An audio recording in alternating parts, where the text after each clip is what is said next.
Olá você e seja bem-vindo ao Ideias Radicais para um exemplo de como o governo tenta ajudar, mas atrapalha. Numa recente lei, numa recente exigência da Agência Nacional de Petróleo, postos de gasolina vão ter que ter, entre vários documentos, uma licença ambiental e um laudo de vistoria do Corpo de Bombeiros. Eles vão ter que adaptar os locais de armazenamento de combustíveis e algumas outras coisas para evitar vazamentos, esse tipo de coisa, sendo que a maioria deles não tem esse problema e tá, ok, você está se preocupando com lençóis de água, mas o fato é que isso vai custar R$ 250 mil pro posto de gasolina, essa é mais ou menos a estimativa, isso pode chegar perto desse número, mais ou menos tanto, mas só para você ter uma ideia de quanto isso custa. Mas o tempo disso ser regulamentado e vistoriado, talvez os bombeiros não tenham exatamente todo o pessoal para verificar todos os postos de gasolina o tempo todo, mas essas coisas podem atrasar ainda mais.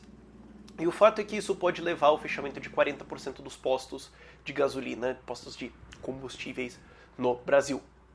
De acordo com a estimativa da ANP e da FECombustíveis, esses nomes da Federação do Setor, cerca de 30 a 40% dos 40 mil postos do país ainda não conseguiram licenças ambientais nos órgãos municipais e estaduais. Então, 30 a 40% de 40 mil, 4, 8, 12, 16 mil postos. Quantos empregos você tem por posto? Talvez uns 10, 15. Então, quantos empregos você está arriscando perder nisso só por causa dessas duas licencinhas? Tá, você está se preocupando com o meio ambiente, legal. Agora, isso já estava acontecendo? A gente estava tendo vazamentos massivos de gasolina para postos para o sistema de água? Isso era um problema, e especialmente postos no interior, onde esses gastos são muito maiores, onde é mais difícil de chegar para você fazer essas obras, onde tem menos órgãos disso para fazer toda a regulamentação e fazer a inspeção e te dar o papelzinho.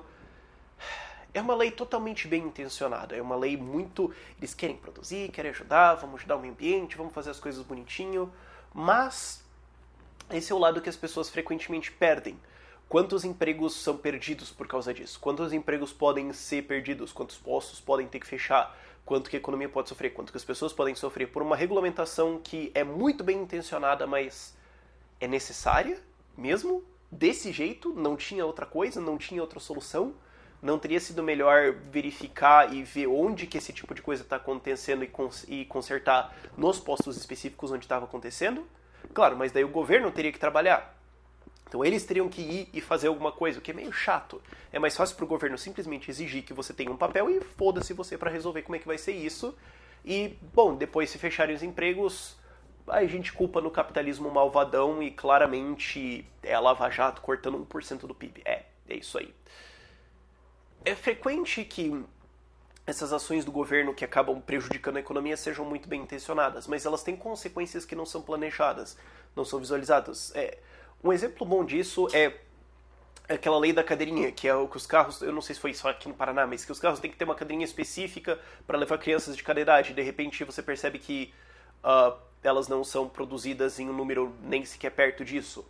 Ou quando passaram aqui em Curitiba, uma lei de que as vans que fazem transporte de crianças tinham que ter cadeirinhas específicas para idades específicas.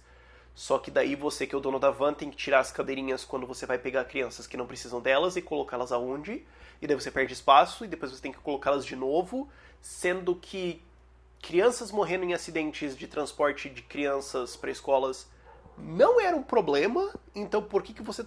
Sabe, consequências não planejadas de ideias bem intencionadas, mas que acabam prejudicando todo mundo.